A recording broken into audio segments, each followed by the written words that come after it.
আসসালামু আলাইকুম প্রিয় নবম দশম শিক্ষার্থী বন্ধুরা, আশা করি তোমরা সবাই ভালো আছো।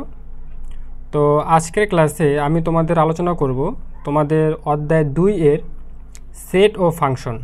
ঠিক আছে, তো এখানে দেখো প্রিয় শিক্ষার্থী বন্ধুরা, অনুশীলনী 2.1 এর এখানে দেখো 1 নম্বরে কি বলেছে যে নিচের সেটগুলোকে তালিকা পদ্ধতিতে প্রকাশ করো।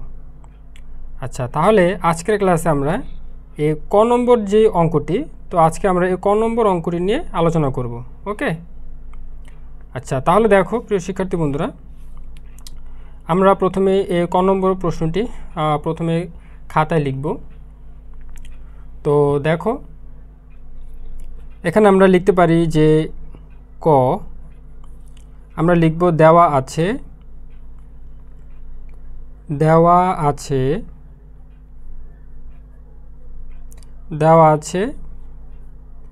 সেকেন্ড ব্র্যাকেট এক্স বিলংস, অথবা এটাকে তোমরা এলিমেন্টও বলতে পারো। ঠিক আছে, এক্স বিলংস টু এন, আর এটাকে তোমরা সাজ দ্যাট বলবে, বাংলায় যাকে বলে যেন। ঠিক আছে, এরপর দেখো এক্স স্কোয়ার, এরপর হচ্ছে ইজ গ্রেটার দেন 9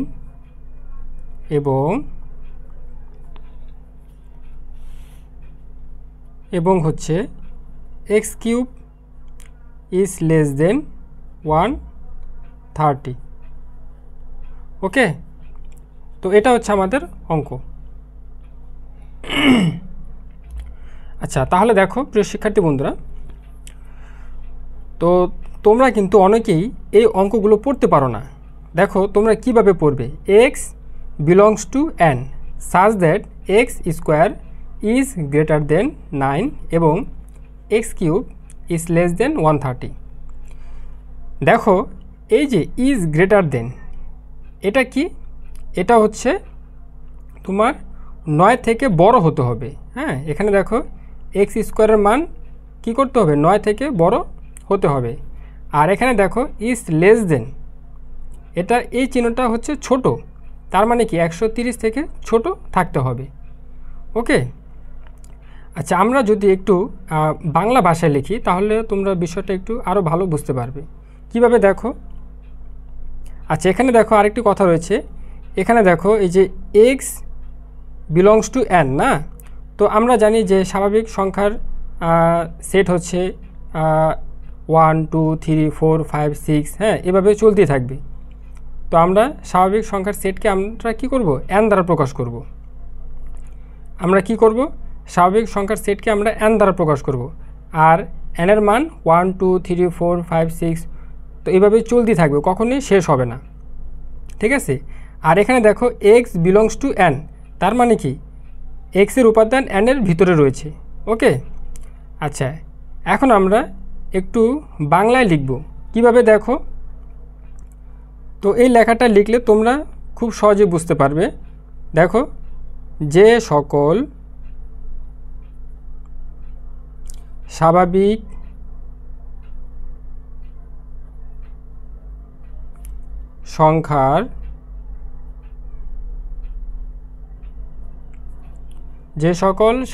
সংখ্যার বর্গ।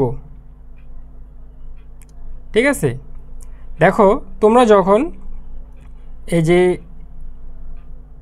এক্স স্কোয়ার না ধরি, আমরা এক্সের মান ধরো 1 ধরলাম, তো যখন 1 এর বর্গ করবা তখন কি 9 থেকে বড় হতে হবে। তো আমরা যখন অঙ্ক করব তখনই তোমরা বিষয়টা বুঝতে পারবা। তো দেখো যে সকল স্বাভাবিক সংখ্যার বর্গ 9 অপেক্ষা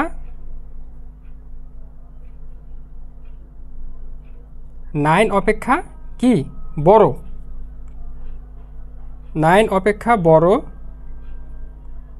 এবং ঘন, এই যে এক্স কিউব, হ্যাঁ এটাকে আমরা ঘন বলবো, এবং ঘন 130 অপেক্ষা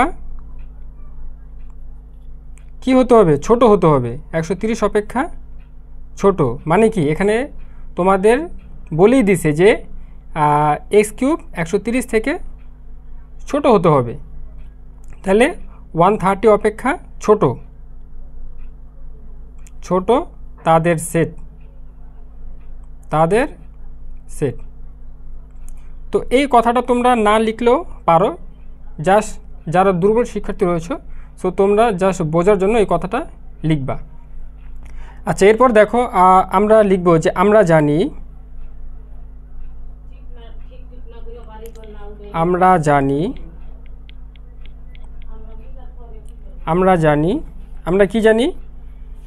এই যে স্বাভাবিক সংখ্যার সেট আমরা লিখব, আমরা জানি স্বাভাবিক সংখ্যার সেট অ্যান্ড দেখো 1 2 3 4 5 6 ডট ডট ডট এভাবে চলতেই থাকবে। হ্যাঁ, আচ্ছা এখন আসো, এখন দেখো এখানে, দেখো এখানে আমাদের দুইটা শর্ত দেওয়া আছে। তো এই দুইটা শর্ত অনুযায়ী আমাদের কি করতে হবে? এক্স এর মান বের করে তারপর হচ্ছে আমাদের নির্ণয় সেট বের করে দেখাতে হবে। তাহলে দেখো আমরা লিখতে পারি যে এক্স সমান 1 হলে, এক্স সমান 1 হলে এই যে এই প্রথম শর্ত অনুযায়ী তুমি সাজাও যে এক্স স্কোয়ার সমান 1 স্কোয়ার। তাহলে 1 বর্গ করলে কত হবে? নিশ্চয়ই 1 হবে। তাহলে দেখো এখানে কি আছে? ইজ গ্রেটার দেন, লেখো ইজ গ্রেটার দেন, এরপর এখানে কত? 9, লেখো 9। তাহলে কি 9 থেকে কি 1 ছোট, 9 থেকে 1 ছোট। আমাদের কি করতে হবে? 9 থেকে এক্স স্কোয়ারের মান বড় থাকতে হবে। তার মানে কি এটা গ্রহণযোগ্য নয়। যখনই গ্রহণযোগ্য হবে না তখন তোমরা এই চিহ্নটা ইউজ করবা, ইজ নট গ্রেটার দেন। তার মানে কি ইজ নট গ্রেটার দেন, তার মানে কি এটা বড় নয়। ঠিক আছে? আচ্ছা, এরপরে দেখো এবং এবং এক্স কিউব সমান 1 কিউব। তাহলে দেখো তোমরা যখন সায়েন্টিফিক ক্যালকুলেটরে যখন 1 লিখে যখন পাওয়ার কিউব দিবা তখন কত হবে? 1ই হবে। ঠিক আছে? তারপর দেখো এখানে কোন চিহ্ন আছে? ইজ লেস দেন, এই যে ইজ লেস দেন দাও। এরপর কত আছে? 130, এই যে 130। এরপর দেখো এখানে এই শর্ত মোতাবেক কি বলেছে যে 130 থেকে ছোট হতে হবে। তো দেখো এখানে এটা গ্রহণযোগ্য, কেননা এটা 130 থেকে ছোটই আছে 1। ঠিক আছে? 130 থেকে ছোট 1, তাহলে এটা গ্রহণযোগ্য আর এটা গ্রহণযোগ্য নয়। তাহলে আমরা কি করব? এটা আমরা নিব না। যখন দুইটা গ্রহণযোগ্য হবে তখনই আমরা ওই নির্ণয় সেটের বেলা, মানে যখন আমরা অ্যান্সার লিখব তখন হচ্ছে আমরা ওইটা নিয়ে নিব।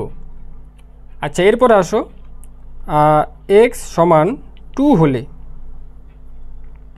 2 হলে তাহলে দেখো এক্স স্কোয়ার ইকুয়াল 2 স্কোয়ার। দেখো বর্গ করলে কত হয়? 4।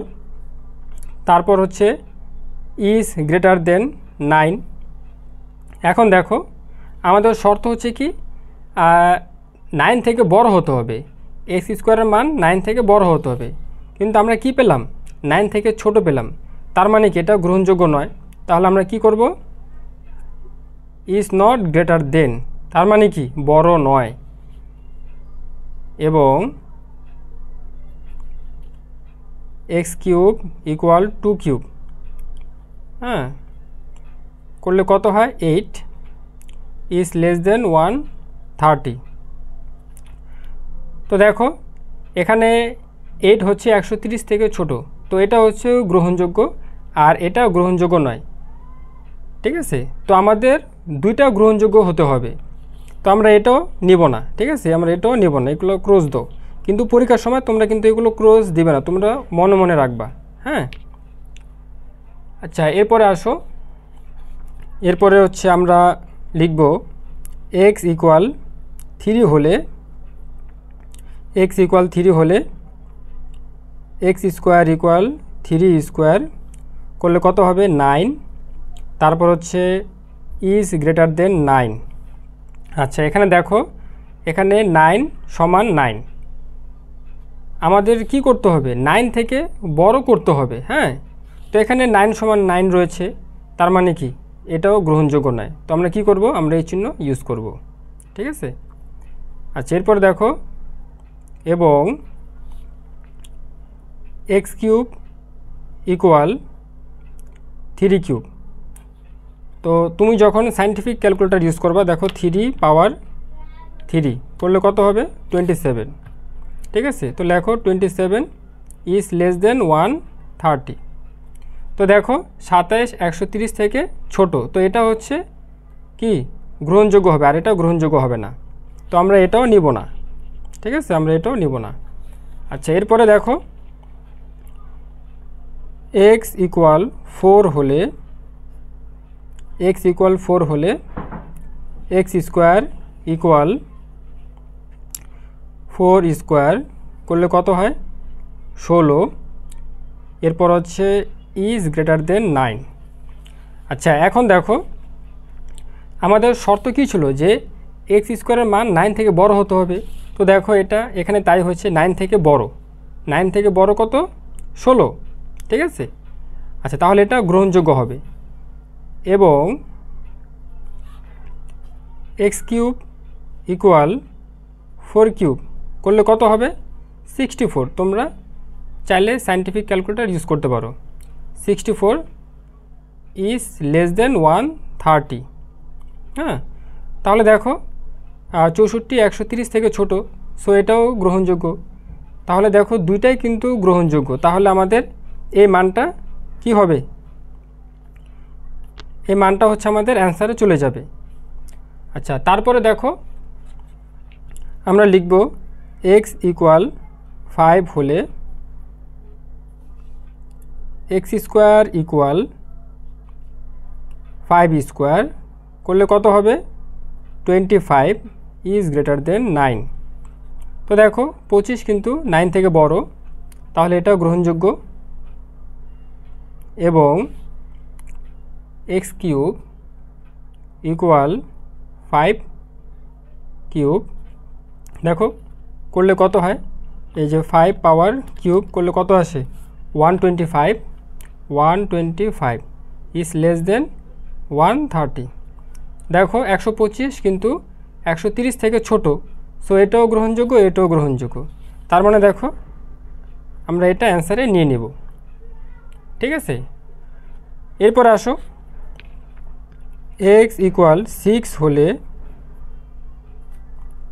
এক্স স্কোয়ার ইকুয়াল 6 স্কোয়ার দেখো বর্গ করলে কত হয় 36 ইজ গ্রেটার দেন 9। এবং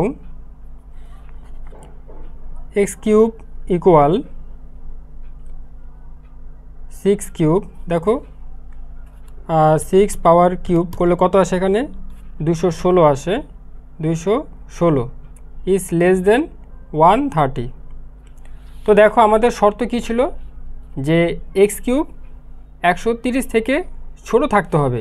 এখানে দেখো এই যে দেখো 130 থেকে কিন্তু 216 অনেক কি বড় হয়ে গেছে না, তার মানে কি আমাদের এই শর্তের সাথে কি এটা মিলছে, মিলে নেই, তার মানে এটা গ্রহণযোগ্য হবে না। তো এটা হচ্ছে আমাদের গ্রহণযোগ্য নয়, তাই এখানে আমরা এটা এই চিহ্ন ব্যবহার করব।